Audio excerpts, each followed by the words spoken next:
காலுக்கு ஆகாத செருப்பு அப்படின்னா அதை கழட்டி விட்டு போகிறது தான் பெட்டர் ஆப்ஷன். இல்லை அது ஒரு நாள் எனக்கு செட் ஆகிடும்னு சொல்லிட்டு நம்ம அதையே யூஸ் பண்ணிட்டு இருந்தோம் அப்படின்னா அது இருக்க நம்ம காலை குத்தி புண்ணாக்குமே தவிர அது நமக்கு ஒரு நாளும் செட்டே ஆகாது. அதே மாதிரி தான் நம்ம லைஃப்லேயும் அது ஆணோ பெண்ணோ நம்ம சூஸ் பண்ண பர்சன் வந்து தப்பானவங்கன்னு தெரிஞ்சதுக்கப்புறம் ஓரளவுக்கு உங்களை மாற்ற முயற்சி பண்ணலாம். அதையும் தாண்டி ஒரு கட்டத்துக்கு மேலே அவங்கள மாற்றவே முடியாது, திருந்தவும் மாட்டாங்க அப்படின்னு தெரிஞ்சதுக்கப்புறம் நம்மளை நம்ம காப்பாற்றிக்க அந்த லைஃப்லேருந்து வெளியே வரது தான் நல்லது. ஒரு வாரமாகவே யூடியூப் திறந்தாலே திருப்பூர் தனியாக கேஸ் தான் வந்து போயிட்டுருக்கு.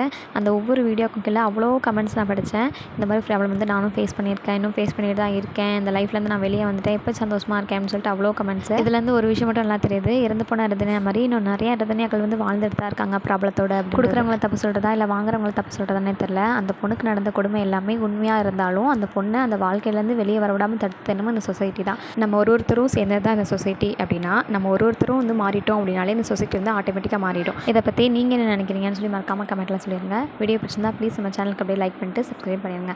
தேங்க்யூ ஸோ மச் ஃபார் வாட்சிங்.